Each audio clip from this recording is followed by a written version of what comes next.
Boa tarde a todos e todas. Eu sou a Daniela, né? Espero conseguir transmitir para vocês o início de 4 aulas que nós teremos sobre o tema do uso abusivo de álcool e outras drogas. Nós iremos falar aqui somente abordagens exitosas. Eu trabalho na Coordenadoria de Promoção e Humanização da Saúde da Superintendência de Atenção à Saúde da SES. Então, uma das políticas prioritárias da Coordenadoria de Promoção é o enfrentamento do uso abusivo de álcool e outras drogas. Então, vou até dar um zoom aqui. Essa nossa árvore da promoção da saúde, nós temos algumas ações prioritárias, temas prioritários, né, lá em cima. Um deles é o enfrentamento ao uso de tabaco e seus derivados, enfrentamento do uso abusivo de álcool e outras drogas, cultura da paz, desenvolvimento sustentável, práticas corporais e atividades físicas, promoção da mobilidade segura, direitos humanos, alimentação adequada, educação permanente, enfim, são várias ações prioritárias. Então, hoje a gente vai falar do enfrentamento do uso abusivo de álcool e outras drogas, e a intenção dessa sequência de 4 aulas é justamente proporcionar discussão de esclarecimento de alguns mitos que existem, né? E eu trouxe aqui para vocês a nota técnica sobre esse tema que nós produzimos esse mês, né? Eu e a professora Suzana Sandin Borges, que vai estar com vocês na quinta-feira. Então, na promoção da saúde, quais são os princípios? Empoderamento, intersetorialidade, territorialidade, participação social, equidade, sustentabilidade, integralidade, autonomia. E os valores são a ética, o respeito à diversidade, a humanização, corresponsabilidade, a felicidade, justiça, solidariedade, inclusão social. Então, assim, eu trouxe esses princípios para vocês entenderem que não se trata da área técnica de saúde mental. A coordenação de promoção e humanização da saúde é um setor que visa promover a saúde antes que, né, a população adoeça e demonstrar como é que essa população pode atingir melhor qualidade de vida. Então, assim, hoje nós vamos falar um pouco sobre o que é droga, uso, abuso e dependência, baseado na nota técnica mesmo que foi produzida. Quinta-feira, quem vai estar aqui com vocês é a Gabriela Rangel Silgueiro, do Projeto Psicanálise na Rua. Ela é mestranda em Antropologia pela UFMT, e a mestre já, Suzana Sandin, que é biomédica e pesquisadora do Núcleo de Antropologia e Saberes Plurais, na PLUS, da UFMT, vai falar da etnografia com a população de rua cuiabana. Dia 27, nós teremos a terceira aula com a psiquiatra Luana Pérez Frick, que trabalhou comigo lá na Unidade 3, né, e no CRATOD, em São Paulo. Ela vai falar da visão médica, né? Como atender fora dos serviços especializados em saúde mental. Como fazer o primeiro atendimento, os primeiros cuidados na atenção básica, atendimento emergencial. Na aula 4, que vai ser em julho, vai ser também 2 pessoas. A Vanessa Furtado, que é mestre e professora de psicologia da UFMT, vai falar da experiência dela em CAPS-AD, no município de São Paulo, com matriciamento também. E o Davi Cardoso, que é redutor de danos aqui em Cuiabá, representante da região centro-oeste da Associação Brasileira de Redução de Danos, que é a ABORDA, aqui em Cuiabá. Então, nós temos um time de peso que vai falar para vocês dessas experiências exitosas, bem-sucedidas.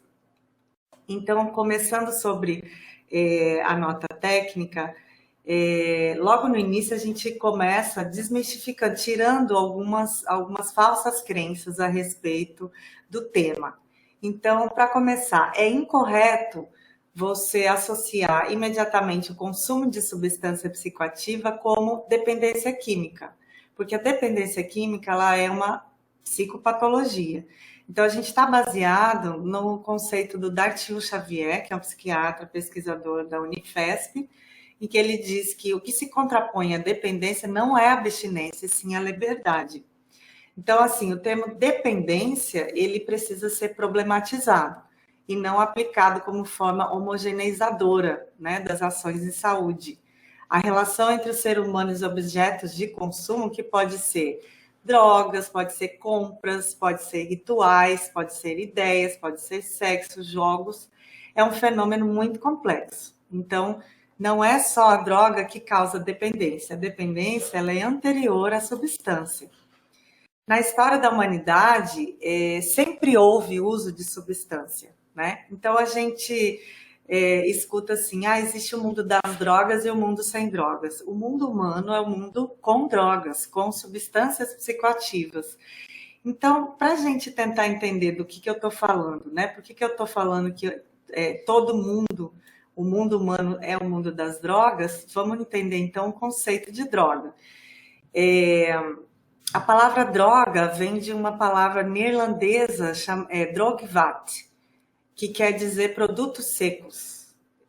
São consideradas drogas as substâncias que podem se ingerir, muitas vezes como alimento ou não, como bebidas alcoólicas, especiarias, tabaco, açúcar refinado, né? Não o açúcar mascavo, que é outra forma de absorção.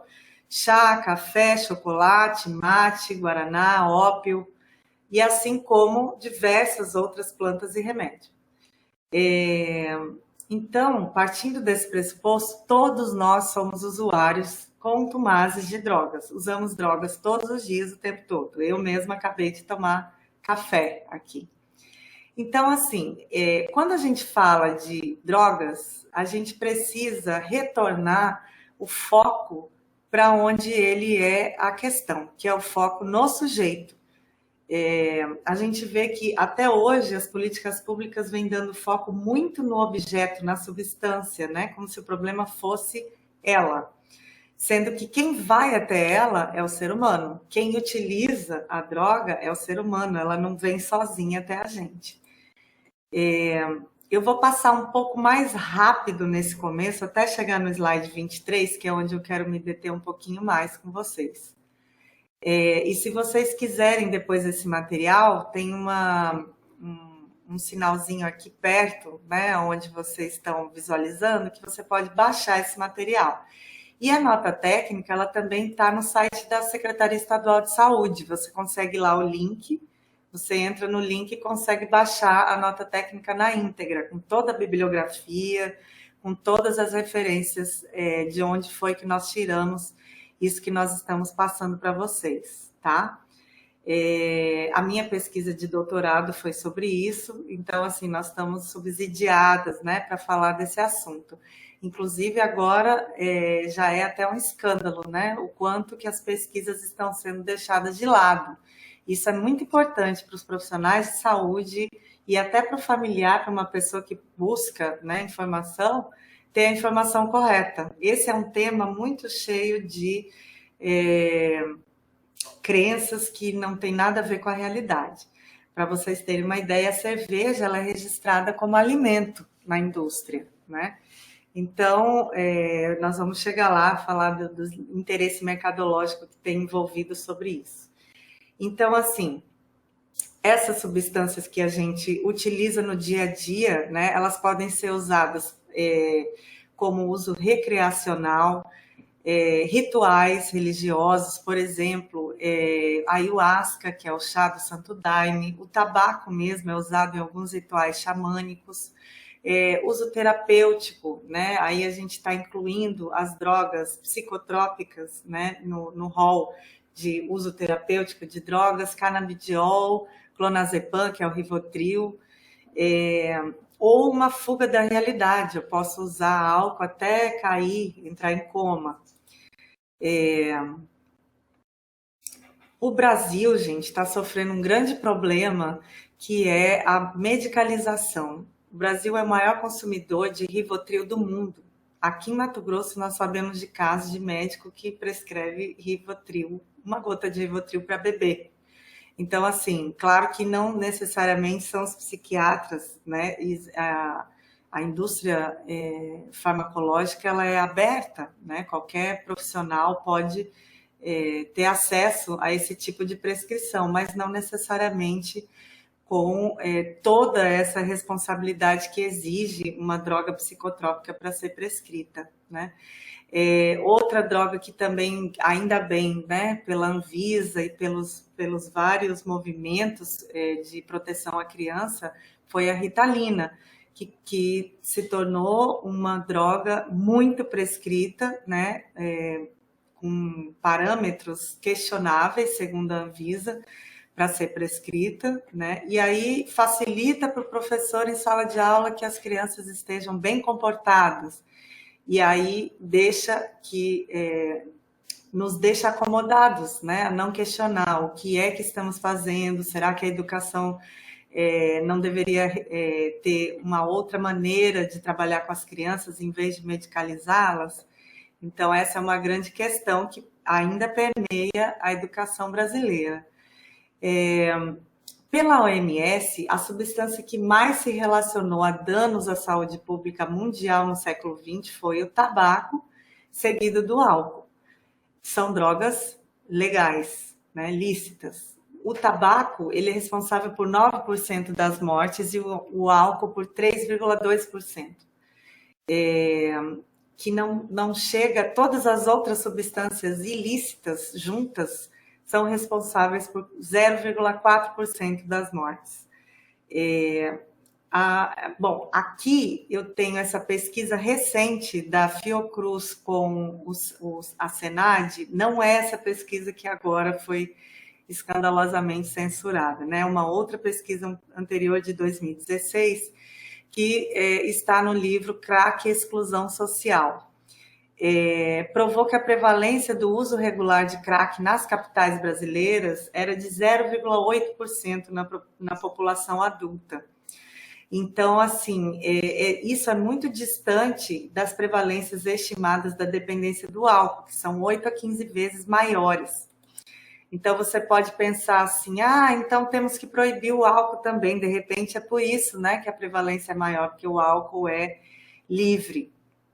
Não, nos Estados Unidos, né, em 1920, na década de 20, o álcool era proibido, e foi uma época em que houve muita morte por conta da produção de álcool clandestina e a venda em tráfico, né, de álcool, que causou danos à saúde nunca antes observado. Na Cracolândia de São Paulo, lá naquela pesquisa em 2016, o que os autores disseram é que não é possível aceitar a hipótese que se trabalhava anteriormente, de que o usuário ficava dependente imediatamente da substância, né? 80% dos homens na faixa de 20 a 30 anos fazem uso de crack há 6, 5 anos em média, e não dá para trabalhar mais com a hipótese de que o crack mata em 6 meses, como existia, né, essa premissa para subsidiar as políticas públicas. Inclusive propagandas, né, na televisão, fazendo um certo terror para tentar afastar as pessoas das drogas. Então, assim, drogas proibidas e drogas legalizadas não querem dizer que tem a ver com ser mais perigosa ou não.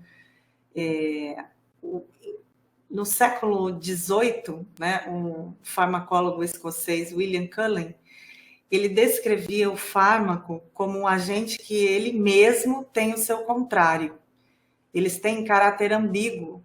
Ora são medicamentos, ora são venenos. Então, qualquer tipo de substância extraída da flora, ela pode, num determinado momento ou forma de preparação, ser um veneno ou ser um medicamento. Então, existem interesses mercadológicos que fazem com que algumas drogas sejam legalizadas e outras não. O grande problema das pessoas que estão usando crack ou pasta base, né, como é o nosso caso aqui em Mato Grosso, estão na rua ou em cenas de violência ou elas estão atreladas ao tráfico de substâncias, O problema maior é a violência da criminalidade que está envolvida com aquela venda e não a substância em si. Então, assim, vamos falar dos tipos de drogas. Existem drogas estimulantes, alucinógenas e sedativas ou depressoras. As estimulantes, nós temos exemplos dela todos os dias nas nossas vidas, que são, por exemplo, bebidas com cafeína, o chá, mate, né? O café, o chimarrão, o tereré, são drogas estimulantes, assim como a cocaína em pó, que é extraída da folha de coca, que é usada como também dá para fazer chá, né, da folha de coca lá na Bolívia, a nicotina, a anfetamina, que é usada nos medicamentos para emagrecer. Então, essas são as substâncias que fazem a gente ficar mais ativo, mais acordado, não sente cansaço, quer trabalhar mais, não quer dormir, né? E aí, claro, cada uma no seu, em termos de quantidade, de uso, e a pessoa em si, isso faz a diferença do efeito, né? É muito diferente. A pessoa que cheira cocaína em pó, uma pessoa que toma uma xicrinha de café, o efeito que vai acontecer nela, né? Dependendo também de como ela está. As drogas alucinógenas, elas provocam alteração da consciência, do humor, elas provocam alterações, alucinações, né? E elas não causam, geralmente, dependência química. Elas podem causar dependência emocional. Isso aí a gente vai falar daqui a pouco, que é isso que eu quero me deter um pouco mais com vocês. A maconha, a cannabis, né, a parte do THC da cannabis, porque tem o canabidiol, que é diferente, né, dentro da mesma substância, o THC, o LSD, o êxtase, solventes, colas, tem esse efeito, né, de você, às vezes, ver coisas, ouvir coisas, misturar a realidade com parecendo sonho. Isso são drogas alucinógenas. As drogas depressoras, elas são, o álcool é a droga mais, vamos dizer, paradigmática dessas drogas depressoras. Ela deprime o sistema nervoso central. Mas também existem outras drogas, né, que são prescritas, como ansiolíticos, hipnóticos, analgésicos, morfina, ópio, né? Houve guerras, né, pelo ópio no mundo. A codeína e o álcool, né? O álcool é o mais comum. E também, como eu disse anteriormente, o álcool pode ser registrado, inclusive, como alimento, né? Então, entre o álcool como uma substância depressora usada propositalmente para recreação ou para, por exemplo, celebrar num velório, tem pessoas que usam álcool para beber o morto, como se diz, né? O efeito que isso vai causar no organismo é muito diferente, mas o sistema nervoso central vai estar deprimido. No dia 27, a Luana vai explicar um pouquinho melhor para vocês como é que isso, depois, isso vai ser revertido, né, com outras substâncias para poder estabilizar o organismo, porque a pessoa pode chegar no estado de coma, né?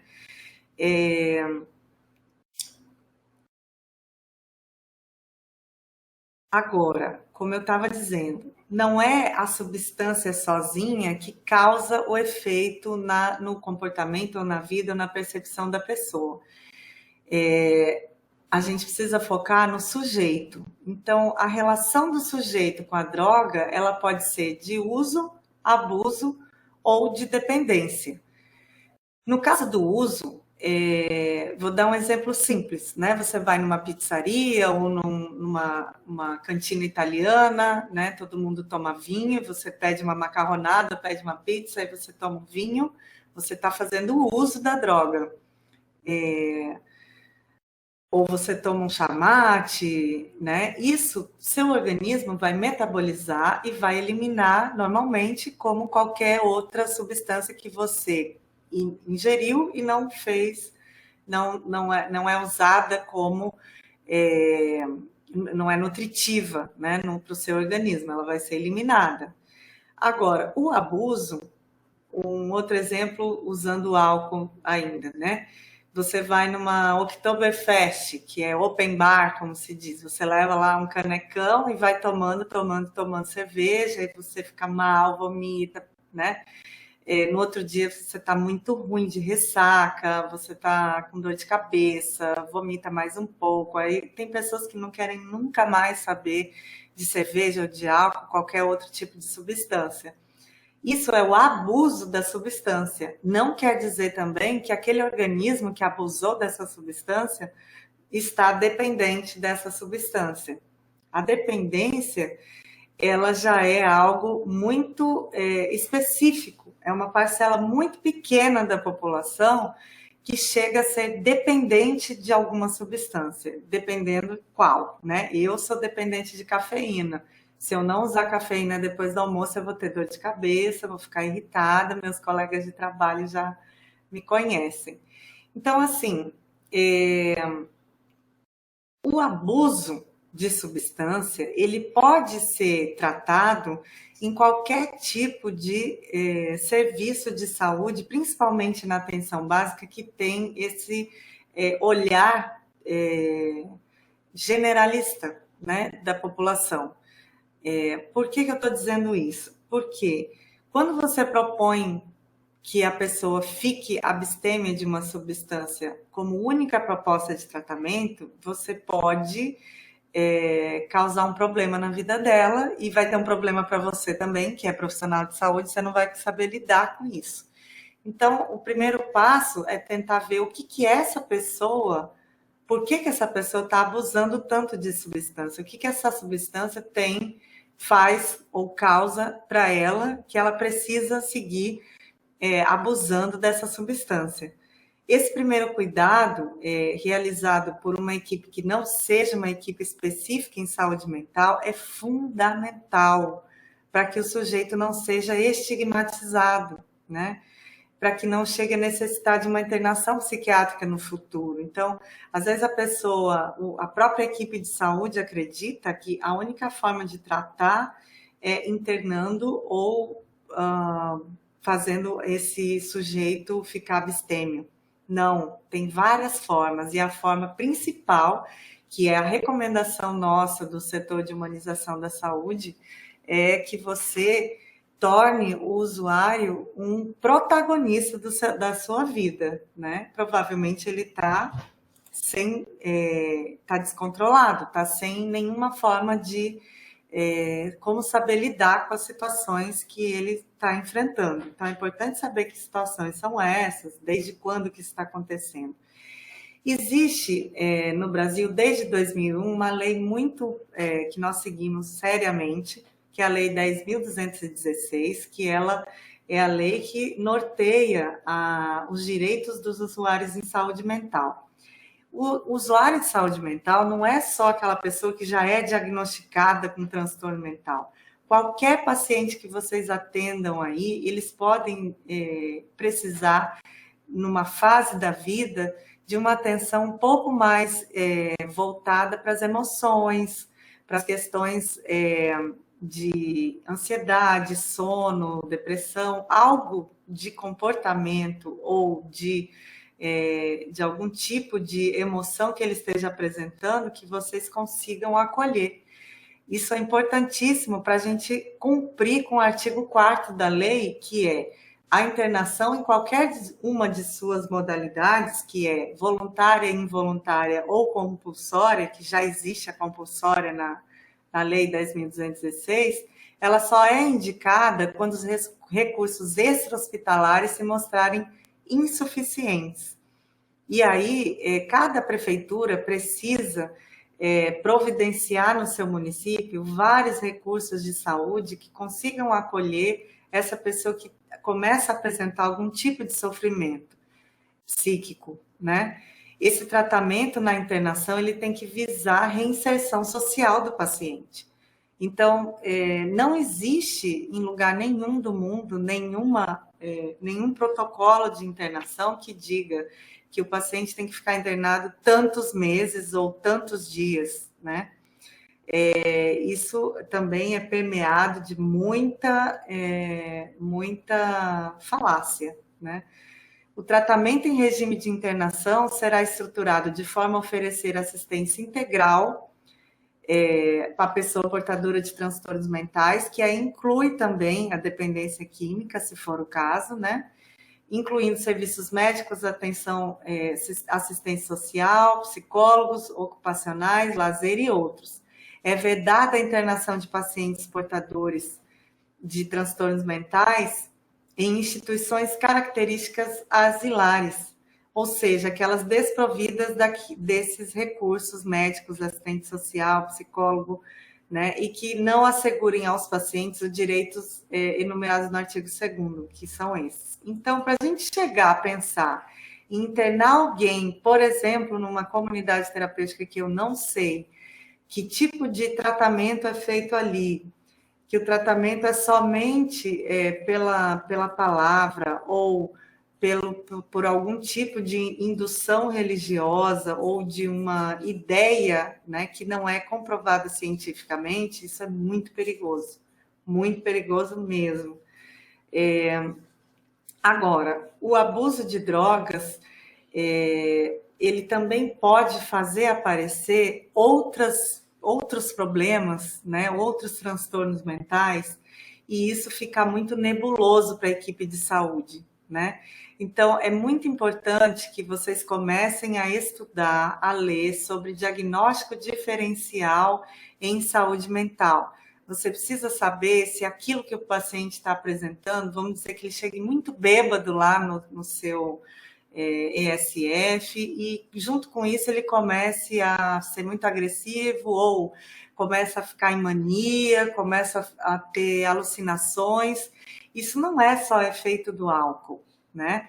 Então, assim, é preciso saber se o álcool colocou o transtorno mental que a pessoa já tinha, né, em evidência, aflorou o surto, assim como qualquer outra substância, ou se ele usou alguma outra substância junto com álcool, ou se a pessoa está com algum problema clínico, pode ser fígado, pode ser renal, tem algum problema neurológico. Então, essas nuances é importante vocês irem se familiarizando com isso, para não taxar. Todo mundo que usa substância fica daquele jeito. É singular a questão, né? Então, é importante dar acolhimento para que, depois que passa esse efeito mais agudo, para que a pessoa se implique no que aconteceu. Tente entender o que aconteceu com ela, né? Claro, se ela voltar à consciência normal, enfim, se ela conseguir falar com você. Se for o caso dela ser já conhecida de vocês e continuar o tratamento com vocês. Então, assim, o que você precisa observar? Que o abuso da substância, ela pode ser uma forma inconsciente de suicídio, ela pode ser uma forma de demandar a atenção do outro, ser uma fuga, né? Eu, como trabalho na unidade 3, eu escuto muito os homens dizerem, eu comecei a tomar álcool porque meu pai morreu, ou porque eu me separei, um evento muito traumático para a pessoa, né? Então, isso não adianta você tratar só a questão da relação desse sujeito com a substância. Você vai tirar a substância dela, o que vai sobrar? Todas essas dores emocionais que levaram essa pessoa ao abuso dessa substância.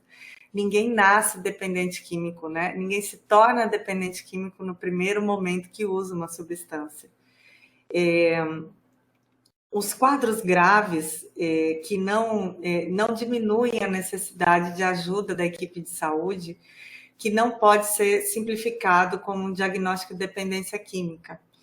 Porque é muito simples, né? Eu tratar só tirar a substância da vida dessa pessoa, eu interno lá na unidade 3 ou lá na unidade 1, se for mulher, e aí, ok, vai embora para casa, pronto, tá ok. Não tá ok. É preciso identificar causas, né, para depois ajudar essa pessoa a lidar com consequências e com toda a vida dela. É preciso, então, vocês se atentarem para diagnóstico diferencial e projeto terapêutico singular na atenção básica, né? A dependência de drogas ela não pode ser definida por um uso de uma quantidade X ou da frequência. Cada pessoa é uma pessoa, né?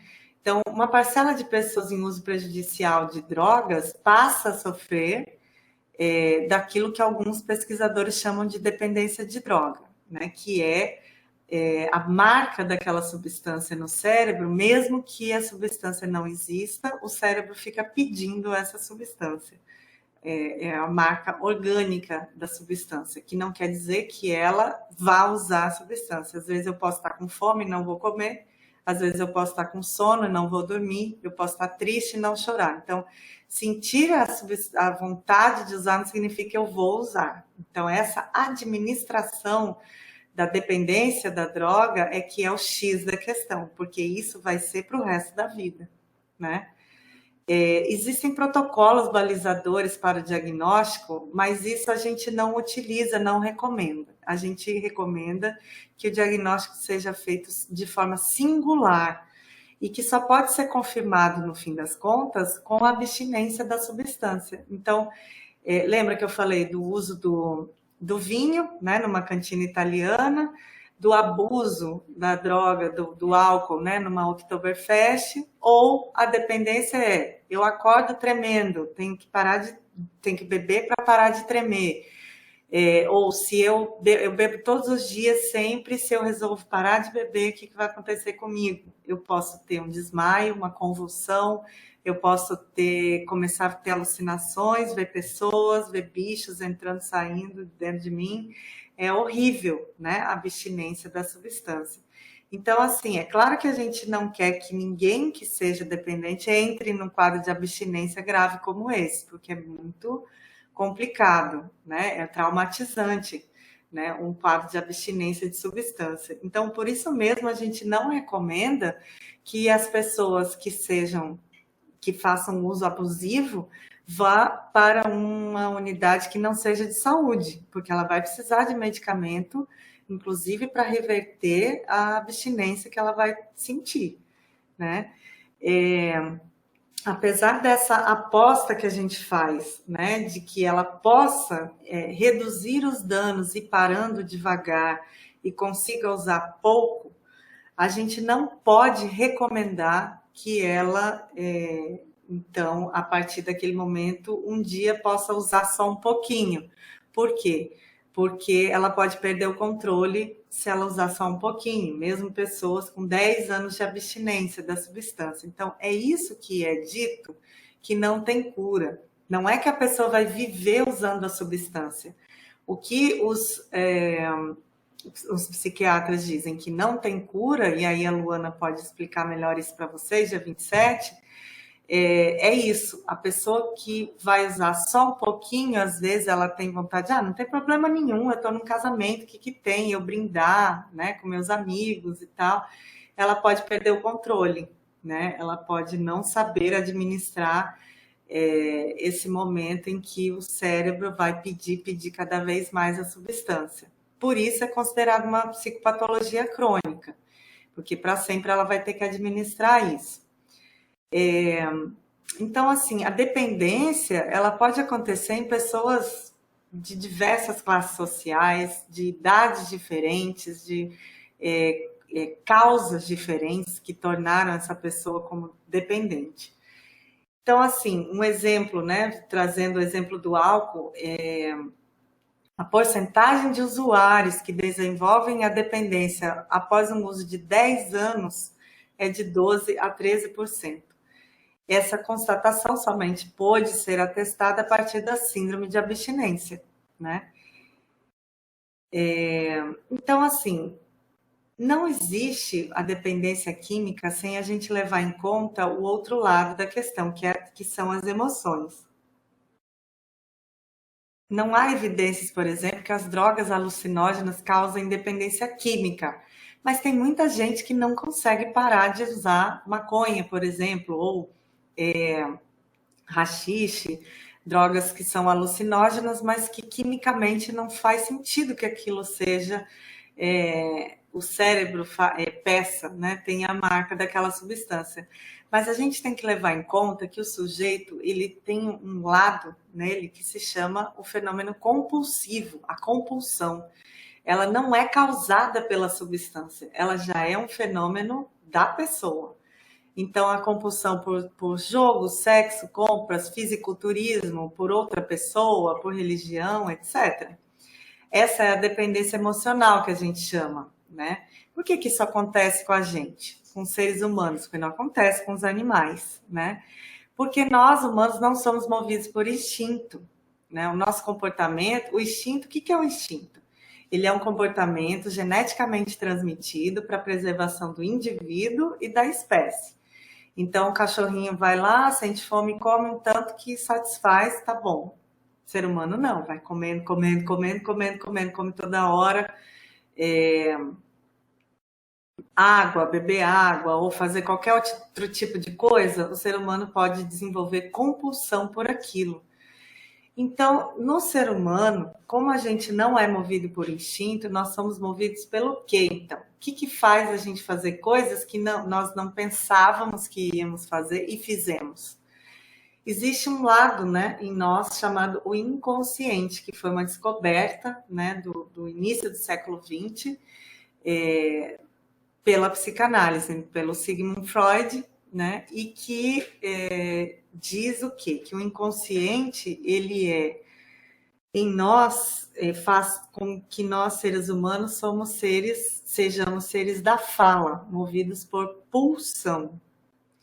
Então, pulsão é um conceito da psicanálise, não é nada da psiquiatria nem do organismo. Quer dizer o quê? Que o inconsciente ele não é um emaranhado de instintos, não é de qualquer jeito que a gente tem essa pulsão. Existe uma lógica no inconsciente, né, diferente da lógica da nossa consciência. E isso é estabelecido desde bebezinho, com as experiências de prazer e desprazer que o bebê tem. Não existe, então, um código, né, padrão que aponte para uma normalidade da pulsão. Não existe, assim, quem é normal e quem é anormal, quem é doente, né, para a psicanálise. Porque cada um vai sentir prazer e desprazer de sua maneira. É singular isso. Assim como há prazer também na dor, né? Tem pessoas que gostam de sofrer ou gostam de apanhar. Isso é ok, faz parte do ser humano. Então, em 1920, o Sigmund Freud, que é o pai da psicanálise, ele descobriu uma coisa chamada, que ele denominou pulsão de morte, que se contrapõe à pulsão de vida. O que é isso, pulsão de morte? Nesse texto, né, além do princípio do prazer, o princípio do prazer para Freud era o que regia a vida, né, humana. Então, todo mundo vai em busca de aliviar as tensões e ter prazer. Mas aí ele começou a observar o quê? Que os pacientes, por exemplo, tinham trauma de guerra, repetia o sonho daquele momento traumático, ou pessoas repetem coisas ruins na vida. Por exemplo, os cavalos, né? Vocês já viram uma coisa que chama mata-burro, que é nas fazendas, nas porteiras das fazendas. O cavalo, quando ele vai passar por ali, se machucar o pé dele, ele não passa mais, né? Agora, o ser humano não, ele tem um problema, ele experimenta ali uma situação ruim, mas ao mesmo tempo aquilo realiza algo para ele que ele não sabe direito o que é, e ele continua fazendo, continua errando ou cometendo o mesmo ato que pode fazer mal para o corpo dele, mas para o inconsciente aquilo funciona, então gera um conflito para ele não sabe explicar por quê. Isso são ações que vêm com a causa inconsciente, né? Eu estou tentando explicar aqui um conceito muito difícil, né? Tentando explicar de um jeito com as palavras que a gente entende no nosso dia a dia. Né? Não estou sendo fiel propriamente à psicanálise como deveria, mas vocês já viram isso e vivenciam isso no dia a dia de vocês. Então, assim, é por isso que nós, todos nós, cada um de nós, em maior ou menor grau, em algum aspecto da vida, não age de forma a buscar a saúde ou o bem-estar. A gente faz um monte de coisas que faz mal para a nossa saúde. Né? Será que a gente trabalhar o tanto que a gente trabalha faz bem para a saúde? Será que dormir em tal hora faz bem para a saúde? Então, nossa vida não está, no fundo, buscando só o bem, né? E isso é um conflito para as equipes de saúde, da atenção básica, por exemplo, porque a gente é formado na universidade, faz especialização para ofertar, para oferecer para o usuário o bem, o melhor tratamento, e aí ele não quer. Ele não aceita, ele não faz do jeito que a gente mandou, ele burla, ele mente, ele inventa, né? Mas está ali com a gente falando coisas, enfim, fazendo errado. Então, é preciso entender que o inconsciente faz parte e que a pulsão de morte vai estar em todos nós, né? Não é possível eu fingir que todo meu paciente vai ser uma pessoa totalmente... vai aderir completamente a tudo que eu disser, vai querer sempre fazer só o que faz bem à saúde, até porque eu mesma não faço, né? Eu duvido que todo mundo aí faça tudo o que é bom para a saúde, né? A gente sabe um monte de coisa que tem que fazer e não faz. E a compulsão, ela é um fenômeno tipicamente humano. Você não vê isso nos animais, né? O que é a compulsão? É a repetição incessante de um ato ou de uma cena que envolve uma complexidade de fatores. Então, quando a gente fala em uso prejudicial de substâncias psicoativas ou drogas, a gente tem que se referir ao uso abusivo ou uso compulsivo, sem limite, sem uso repetitivo, que é do sujeito. Muitas vezes é prévio ao encontro desse sujeito com a substância. E aí, às vezes, você vê sujeitos que param de usar uma substância e trocam por outra coisa, outro objeto de consumo, da compulsão. Pacientes, por exemplo, que fazem redução de estômago para comer menos, né, passa a comprar ilimitadamente, ou passa a fazer uso de substância psicoativa, ou ficam viciados em jogos, né? Ou mesmo fanáticos religiosos saem da droga, saem do uso compulsivo para usar compulsivamente a palavra de Deus ou a Bíblia, né? Fazer pregação o tempo inteiro. Então, assim, portanto, não basta cuidar, tirar o sujeito da relação abusiva com a substância. É preciso você entender o que está na causa, né? Porque se você tirar a substância dela, isso vai aparecer. Então, assim, dentro da Coordenadoria de Promoção e Humanização da Saúde, a gente trabalha com a cartilha do Humaniza SUS, que chama-se Clínica Ampliada e Compartilhada. Ela foi publicada em 2009 e ela até hoje é muito atual, né, para as equipes. Nessa cartilha você vai ler lá que a culpa e o medo não são bons aliados para adesão ao tratamento. Então, isso serve para paciente obeso, para paciente diabético, para paciente hipertenso, né? Se você começar a fazer com que ele se sinta culpado ou com medo, isso pode dar muito errado. E aí, quando a equipe começa a mostrar que só tem um jeito de viver, que é o jeito correto, o jeito saudável, e aí que esse usuário só tem essa opção, ele pode encontrar dificuldades em seguir essas ordens, né? E aí abandonar o serviço, sumir e piorar. E a culpa, ela também gera resistência, pode humilhar a pessoa. Então, a melhor forma de você fazer com que o sujeito crie hábitos saudáveis é com que o próprio sujeito comece a dizer como que ele entende a vida dele, os hábitos dele, o que faz sentido para ele, né?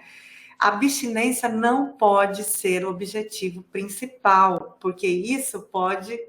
a primeira coisa que pode acontecer é não dar certo, né? E aí, aquilo que eu falei, a pessoa pode estar usando a substância como automedicação e aí precisar de alguma outra coisa para estancar esse sofrimento dela e você pode não dar conta disso. Então, é preciso ir devagar, né, ouvir o usuário para que ele seja protagonista da própria questão do próprio autocuidado. Bom, o que eu tinha para trazer para vocês é isso, mas eu sei muito bem que vocês vão ter dúvidas e eu quero poder ter essa oportunidade de esclarecer as dúvidas que vocês tiverem, né? Quinta-feira vocês vão ter a oportunidade de conhecer a outra autora, né, da nota técnica, que é a Suzana Sandin, que é biomédica e fez o mestrado dela com essa população de rua, e a Gabriela Silgueiro representando a psicanálise na rua. Eu vou dar um intervalinho agora de 5 minutos, né? E aí a gente segue para falar das perguntas. Pode aproveitar para a gente aproveitar esse espaço até umas 4 horas. Eu vou estar aqui com vocês. Gente, olha só, até agora só a Geise realmente fez uma pergunta, né? Então eu vou ler aqui. Como a equipe de atenção à saúde pode lidar com as situações de um paciente que faz uso do álcool, tabaco e até alimentação em excesso, que sente ansiedade na falta e falta profissionais na área de psicanálise, psicólogos e psiquiatria? Então, Geise, olha só. Primeira coisa, saúde mental não existe assim uma receita pronta. Existe muito estudo que você nunca vai estar 100% preparado para lidar com tudo. Então, assim, eu posso te dar um monte de dicas e mesmo assim isso não ser suficiente para você. Mas a primeira coisa é saber qual a função da estratégia saúde da família.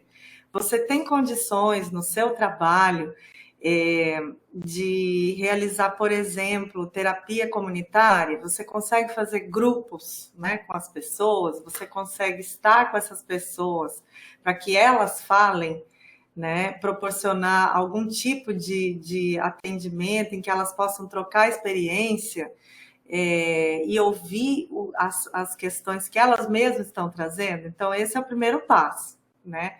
E aí vocês dentro do serviço podem ir costurando formas de fazer.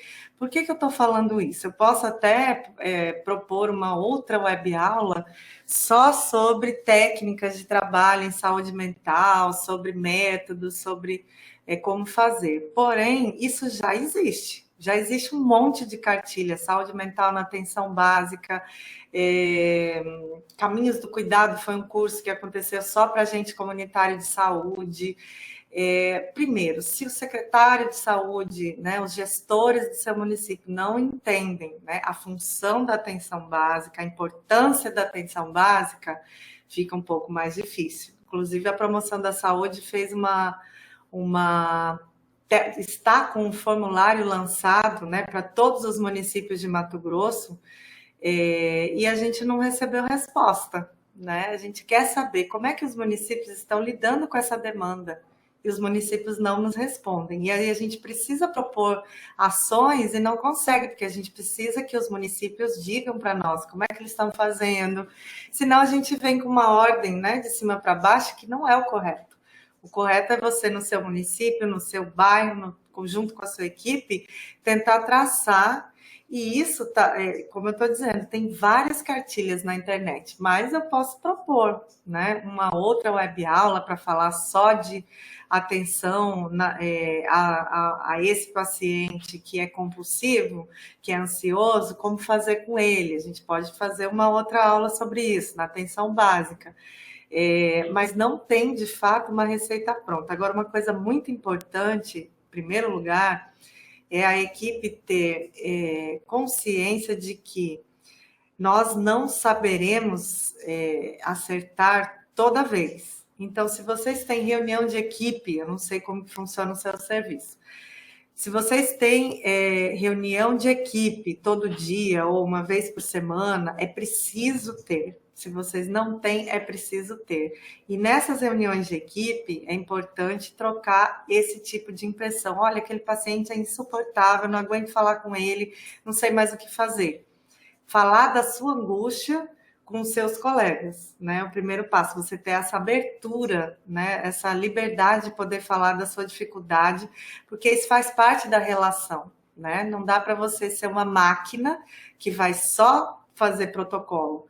Não é assim que funciona a atenção básica, muito menos saúde mental. Aqui a Iraci está falando de terapia comunitária integrativa, né? Precisamos de novas turmas em Mato Grosso. Ótima ideia, posso levar isso para a área técnica de saúde mental, para a escola de saúde pública, né? Para a gente pensar em novas turmas, né? Como trabalhar a resistência do paciente ao tratamento? A Lucineire está perguntando. Olha, essa é uma questão para todos, inclusive para os psicanalistas que inventaram esse conceito. A gente primeiro tem que lidar com o que acontece com a gente, porque a primeira resistência é nossa. A gente tem que sempre partir do pressuposto que a gente é que não está sabendo um jeito de fazer com aquele paciente. Às vezes, a pessoa da cozinha, da limpeza, tem mais acesso à abertura com o paciente do que você, né? Então, é por isso que eu estou dizendo que essas reuniões de equipe são importantes, porque às vezes você está vendo uma coisa que o outro não está vendo. Conversar sobre os casos é muito importante. Agora, tem uma função chamada matriciamento, que ela precisa ser feita pelos serviços especializados, né? A gente precisa ver ainda em Mato Grosso como fazer esse matriciamento para uma grande gama de municípios que não tem CAPS, porque geralmente o matriciamento é feito pelo CAPS, né? Então, o CAPS é o serviço especializado de um território, mas o território, a princípio, é só o município. E os municípios menores que não têm CAPS, como que funciona? Então, vocês precisam começar a articular com a Secretaria Municipal de Saúde momentos em que vocês parem para estudar, discutir e pensar os casos mais difíceis.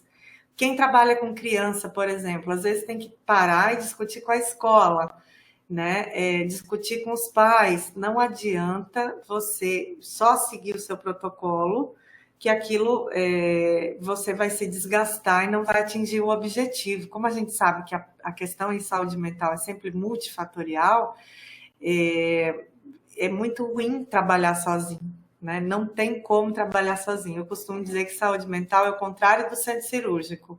Centro cirúrgico, você entra, você tem um protocolo, 95% do que você está fazendo ali está só automaticamente seguindo o protocolo. Aí, de repente, tem algum improviso, né, que você precisa parar, discutir e daí retoma o protocolo. Saúde mental, ao contrário. Você tem que estar ali atento, porque o tempo todo vem do usuário, vem do real, ali do momento. É claro que você não vai fazer de qualquer jeito. E isso, a prática vai dando essa experiência para a gente, né? Não adianta ter também todo um ensino, um estudo. A gente está sempre seguindo e estudando sem parar, né? Mas discussão de caso em equipe é o segredo mais importante, essa união entre vocês, né? Como fazer a abordagem e acolhimento ao paciente em surto? Então, Graziele, tem várias maneiras de... o primeiro passo vocês precisam saber quem são os profissionais que têm, vamos dizer assim, conhecimento, pelo menos teórico, em fazer o atendimento em crise, né? Uma crise de surto, seja por overdose, seja por abstinência, né? Porque a gente está falando aqui do abuso de substância, não estamos falando de uma pessoa só sem que a substância esteja envolvida. Às vezes ela ela faz o uso da substância, ela entra em surto. A gente precisa saber quem é no município da gente que sabe fazer esse atendimento. E essa pessoa, porque existe muita resistência, né? A gente sempre pensa na resistência do paciente em se cuidar, em fazer o que a gente está proporcionando para ele, mas a resistência das equipes é o maior problema em saúde mental. A pessoa até sabe fazer, porque, por exemplo, quando você estudou, provavelmente você estudou todo tipo de primeiros socorros, né, em saúde. E por que saúde mental é diferente? Né? Parece que dá medo, a gente fica sem saber como abordar. Existe um protocolo, sim, de contenção. Né? O primeiro passo é a contenção verbal, a contenção espacial, né? Você ter colegas junto com você, fazendo com que o paciente fique, sei lá, num canto, né? Que ele não saia correndo, não tenha muito espaço para se debater ou colocar a vida dele em risco. Agora, a contenção mecânica, né? Você segurar o paciente, tem toda uma técnica para que nem ele se machuque ou você se machuque. Então, isso é preciso saber quem no seu município é capaz de fazer isso. O pessoal do SAMU, aqui não tem SAMU. Então, é o bombeiro, é a polícia, o pessoal do pronto-socorro sabe fazer isso. Quem vai fazer isso, né? E nós estamos trabalhando, pensando treinamento, uma qualificação para todo o estado, para que aconteça isso, para que exista equipes preparadas para lidar com o surto, que às vezes pode ser também um surto neurológico. O que é um surto neurológico? A pessoa, por exemplo, que usou, está em overdose, não é que ela está em surto psicótico. O surto psicótico, às vezes, você fala com a pessoa, ela entende o que você está falando.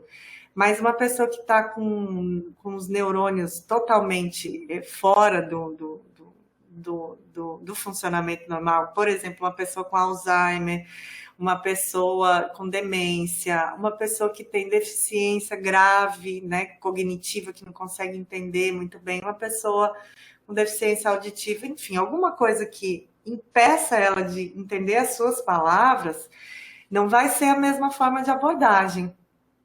Né? Então, é preciso que tenha equipes que saibam fazer isso, pelo menos teoricamente, e começar a traçar junto passos para fazer essa abordagem.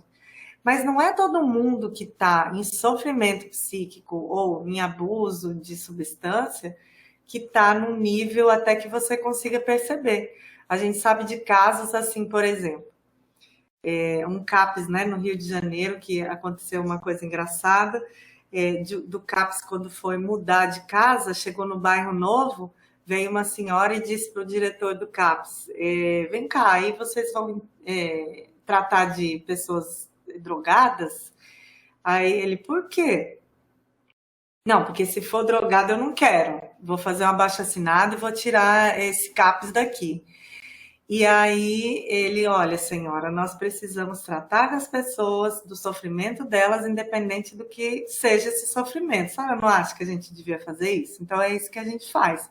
Agora, se elas usam ou não usam droga, a gente não tem como saber, né?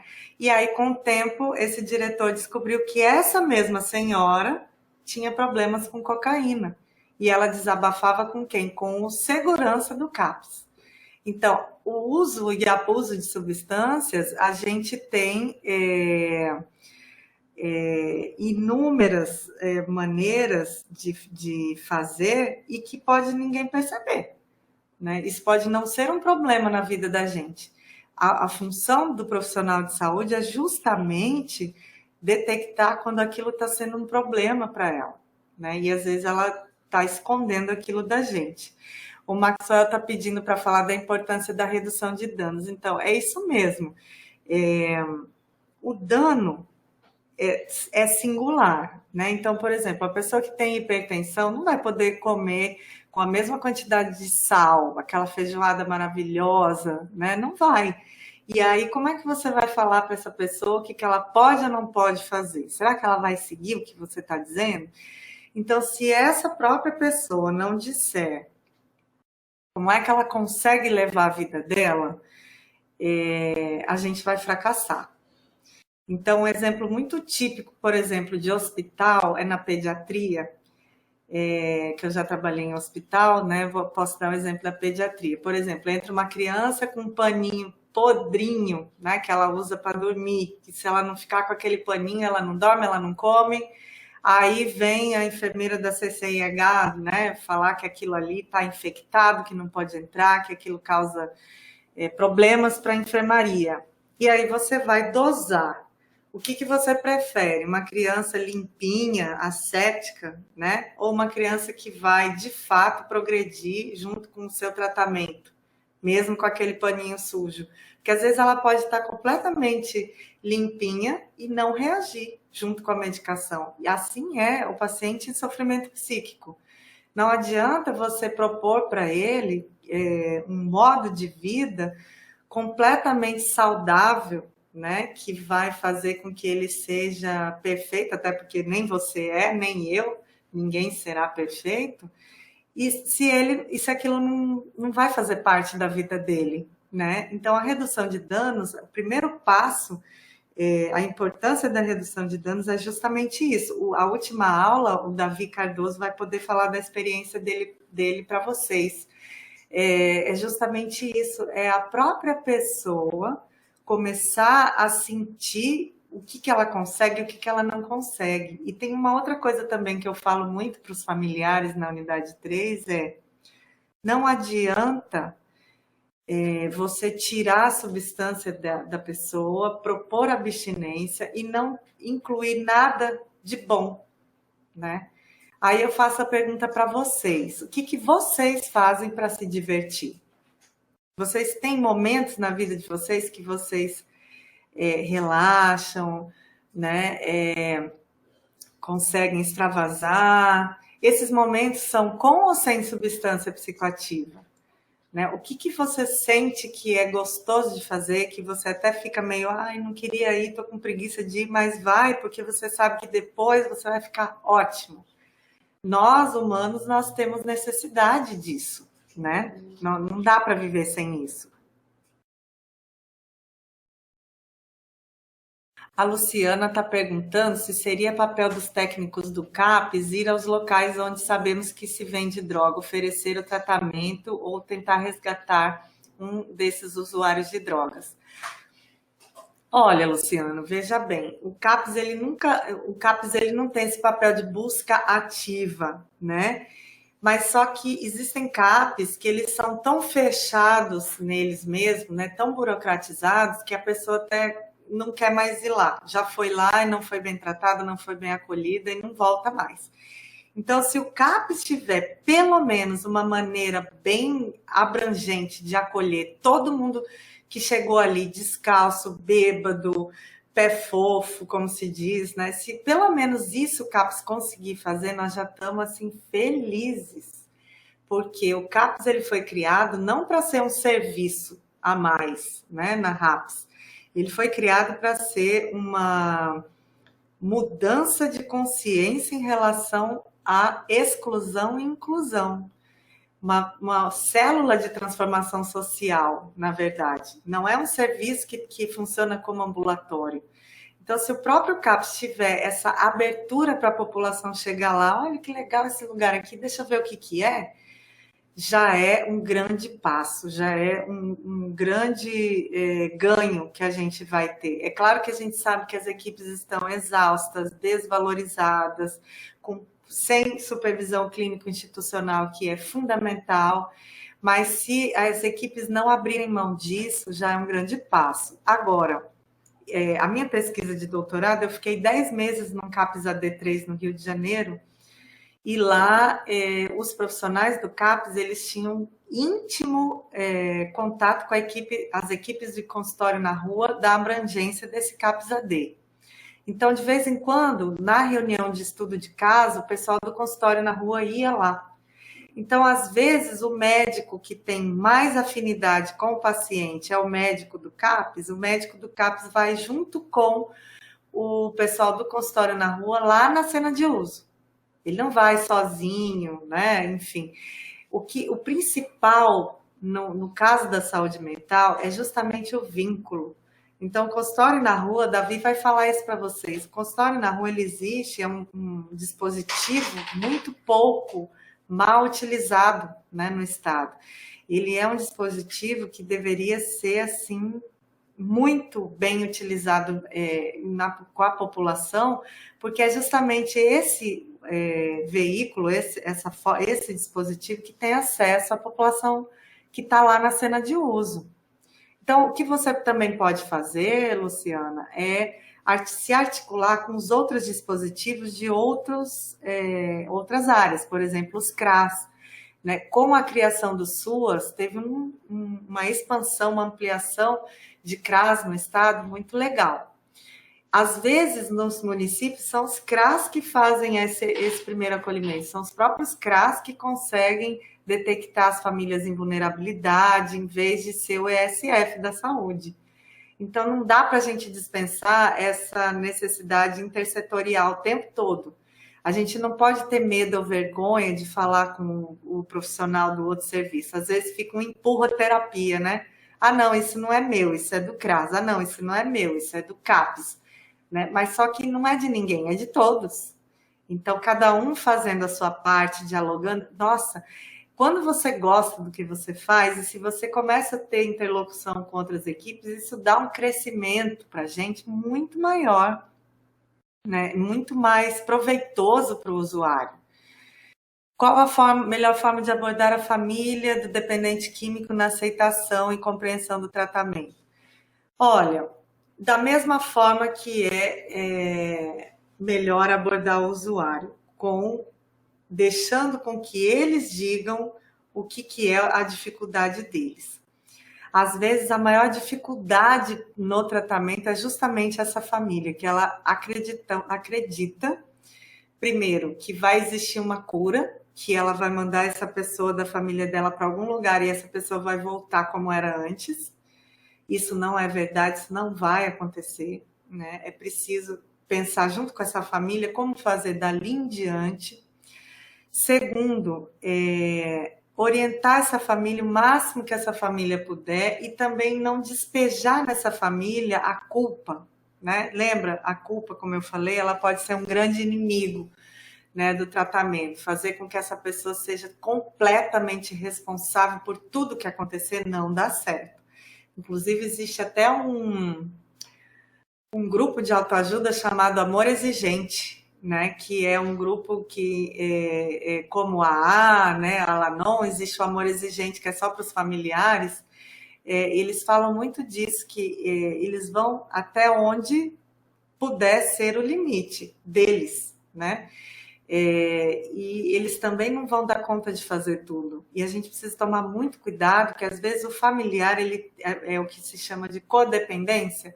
O próprio familiar é mais adoecido, é mais adoecedor do que a pessoa que faz abuso de substância. Tem muitos familiares que a relação, né, com o dependente químico ela é mais nociva, só que é a única pessoa que cuida e é a única pessoa que esse usuário, vamos dizer, esse paciente mais agravado, né, que demonstra ali o problema, apresenta. Então, você tem que sempre lidar com tudo, com família e usuário. Não dá para você tratar só o usuário. Aí você fala assim, mas apareceu lá uma pessoa que é andarilha, não tem família, a gente não consegue saber o paradeiro dessa pessoa, mas ela está sempre ali, está em volta, é morador de rua. A primeira coisa é tentar ver quem são os vínculos destes usuários, né? Quem são os vínculos dessas pessoas? Sem ter um outro para você, como equipe, lidar, fica muito mais difícil, né? Mas a família, o familiar, sumiu aqui. Ah, tá, apareceu. O familiar, ele tem que, ou o familiar, ou os amigos, né? As pessoas em torno. Não dá para tratar dessa pessoa sozinha, vai ser mais difícil mesmo. Ah, tá. A Graziele está falando que vai receber a formação do Grupo Amor Exigente. Então, gente, nós temos que ter muito claro na nossa cabeça o seguinte: existem várias iniciativas quando você pensa no tratamento ou na prevenção, na promoção. Só que nós precisamos nos aprofundar nos estudos científicos, nós da saúde precisamos entender o que é dependência, uso, abuso, né? Para a gente não se embolar com os grupos de autoajuda. O grupo de autoajuda, ele não é um tratamento, e nem todo paciente vai aderir ao grupo de autoajuda. Eu mesma não sei se eu ia gostar de expor o que eu vivo no meu íntimo, né? Para todo mundo. né? Existem regras muito claras e muito fechadas. Os grupos, quando eles são muito fechados, eles limitam essa possibilidade da singularidade. Então, toda vez que a gente pensar num tratamento em grupo, eu tenho que sempre ficar atento a não fechar demais, né, o meu olhar, o meu objetivo, e achar que só aquele grupo ali será suficiente. Tem pessoas que não vão se adaptar. E o grupo de autoajuda não é tratamento. O amor exigente, ele pode servir para alguns familiares, não serve para todos, né? É importante que nós nos aproximemos da população para que essa população entenda os direitos dela. Por exemplo, vocês têm acesso à Lei 10.216, que é a lei de 2001. Essa lei a gente tem que andar com ela embaixo do braço, gente. Por quê? Porque existe uma força social querendo mostrar que existem os normais e os doentes, existem os corretos e os incorretos, existe o mundo de drogas e o mundo sem drogas. Isso é um problemão, porque não é assim, né? Existem nuances e singularidades, a gente precisa incluir as pessoas, senão a gente vai começar a produzir uma forma de saúde que quase ninguém vai se encaixar. Não sei se vocês leram o livro do Machado de Assis, O Alienista, né? Que ele acaba internando um monte de gente e fica sozinho do lado de fora, como se, né? Mas então todo mundo tem um pouco de loucura, tem um pouco de problema? Sim, isso faz parte do ser humano, né? Nós não vamos conseguir encaixar todo mundo numa normalidade e querer que as pessoas sigam aquilo. Nós mesmos, a gente dá guinadas na vida, né? Então, assim, voltando ao tema do grupo de autoajuda, ele não é um grupo que você possa prescrever para o paciente. Você pode sugerir, olha, existem várias coisas aqui, você conhece isso? Você conhece aquilo? Tem pessoas que nunca fizeram atividade física na vida, né? E a gente já sabe, né, na promoção da saúde, o quanto a atividade física ela é importante para o autocuidado, né? Você começa a perceber o seu corpo, entender como é que ele funciona. Até o fato de você ir fazer atividade física já é um passo, né, de autocuidado. Então, tem várias opções: música, pescaria, dança. Até a pessoa que é evangélica e ela fala assim, mas a minha igreja não permite, né, eu sair em festa e dançar.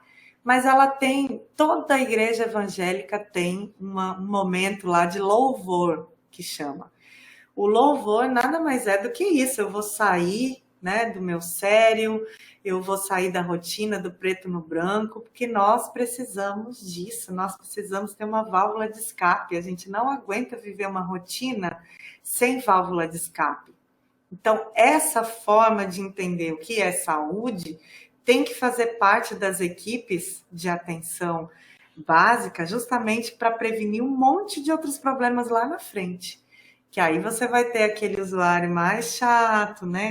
Poliqueixoso, que tem um monte de coisa, que tem diabetes, que tem isso, que tem aquilo. Se você não ajudou ele a entender o que é saúde lá no começo, não teve capacidade de ouvir que a pessoa tem um sofrimento psíquico, que ela come sal demais, açúcar demais, está obesa, não se movimenta e agora parou, tem a obrigação de parar de comer sal e açúcar e vai para onde? Vai para o álcool, né? Então, se a gente não entender a saúde com essa amplitude, né, e o quanto é custoso para a gente mesmo, mudança de hábito, como é que a gente vai ajudar esse usuário, né?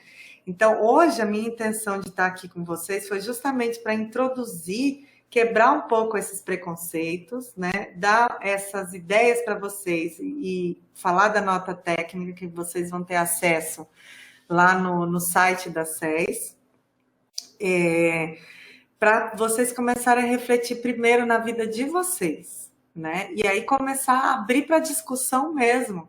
Por que o meu município, todos os pacientes que têm abuso de álcool, eu estou mandando para uma comunidade terapêutica XYZ lá, que eu nem sei o que acontece lá dentro? Será que era isso mesmo que era para fazer? Será que é a melhor forma? Ah, Daniela, mas eles vivem na rua. Aí, na próxima aula, na quinta-feira, vocês vão escutar duas pessoas que têm contato direto com a população de rua, né? E no dia 2 também, o Davi também tem contato direto com a população de rua, para vocês entenderem que nem tudo que está ligado à vulnerabilidade social, a sofrimento psíquico, tem a ver com dependência química. A gente não tem no Brasil nenhum parâmetro, nenhuma porcentagem, né, fidedigna que a gente possa dizer, tantos por cento. Em Portugal, que é a lei mais humana, né, é considerada mais de direitos humanos dos dependentes que trata, né, sobre drogas, fala que 5% da população ela é dependente de substância. O resto pode ser abusador ou usuário. Então, vamos lembrar, usuários somos todos nós somos usuários de algum tipo de substância, de droga, né? Então, não sei se respondo, né? Quem está falando, também a Iraci falou do amor exigente.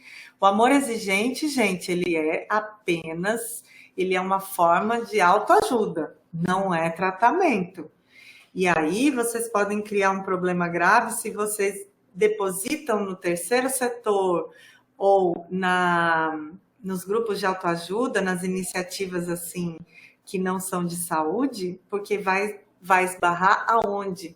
Né? Num buraco que a saúde tem nessa área, né? Eu sei porque eu passo por isso também. Eu sou da saúde, trabalho na assistência, então a gente é sempre cobrado como fazer e tal. E, infelizmente, o governo federal, desde 2010, vem investindo, quando o tema é drogas, né? Vem investindo na segurança pública, né? Porque associa imediatamente drogas com criminalidade, com tráfico, sendo que não é esse o grande problema da população, né, em termos de saúde.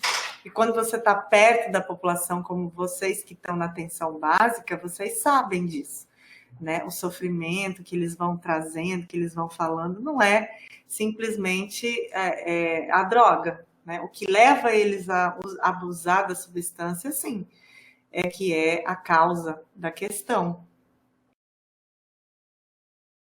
Aqui eu estou lendo a Iraci, né? Refletir para tomar certas atitudes, sim, exatamente. E saúde mental, a gente nunca vai parar de refletir, de pensar. É isso que eu estava dizendo. Não dá para a gente nunca vai estar pronto o suficiente, né? Nunca vai estar tudo que eu sei, eu vou aplicar.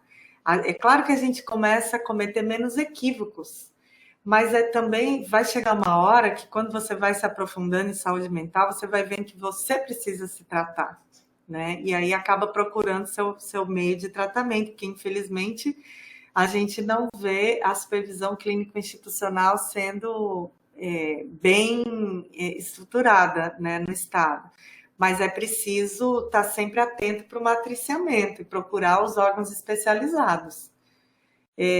Bom, eu acho que todo mundo tem o contato do seu escritório regional de saúde, os escritórios regionais de saúde também, por sua vez, têm o contato tanto da área técnica de saúde mental da SES, quanto da promoção da saúde. Eu sou nova, né, na promoção e humanização da saúde, talvez muitos de vocês nunca me viram, né?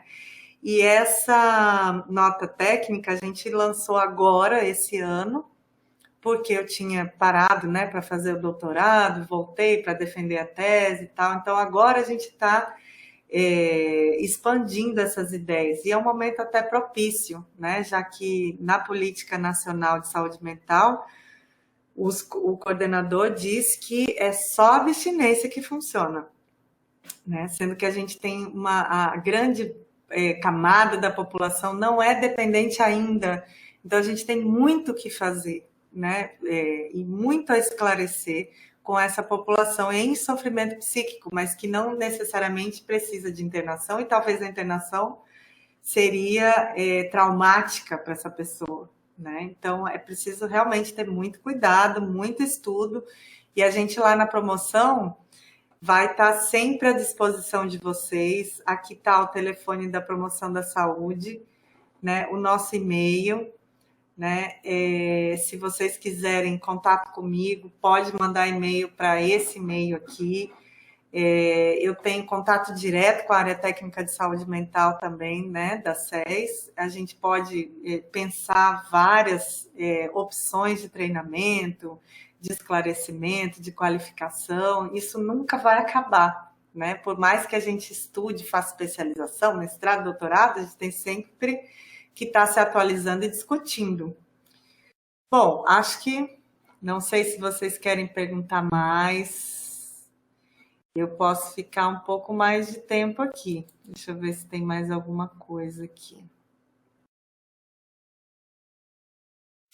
Não sei se eu respondi a pergunta da Luciana, né, sobre se os técnicos têm que ir até o local. Repetindo, se os técnicos conseguirem acolher qualquer um de qualquer procedência, já é um grande passo na saúde mental.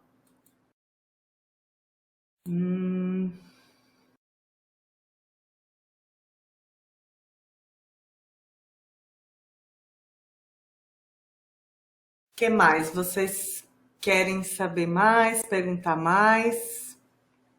Eu pediria para vocês que são dos escritórios regionais que vocês se atentem para essa pesquisa. Tem um formulário que foi enviado pelo e-mail da promoção, da Coordenadoria de Promoção e Humanização, que foi para os escritórios, para todos os municípios.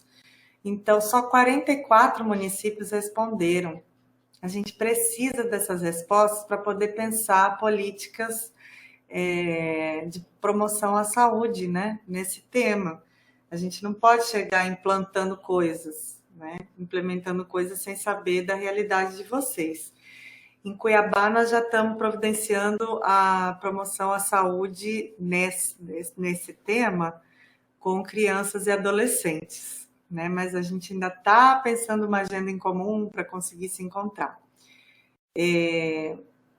Agora, são muitos municípios, são 141 municípios. Se vocês não responderem o formulário, a gente não vai conseguir ajudar, né? Gente, eu vou encerrar, né? Acho que já consegui falar bastante, repetitivamente, né? Alguns slides até. E vocês podem baixar esse material. Tem alguns errinhos de português que eu fui vendo agora. E nosso contato está aí na tela. Fico à disposição de vocês, ok? Um abraço a todos e até quinta-feira com a Suzana e com a Gabriela.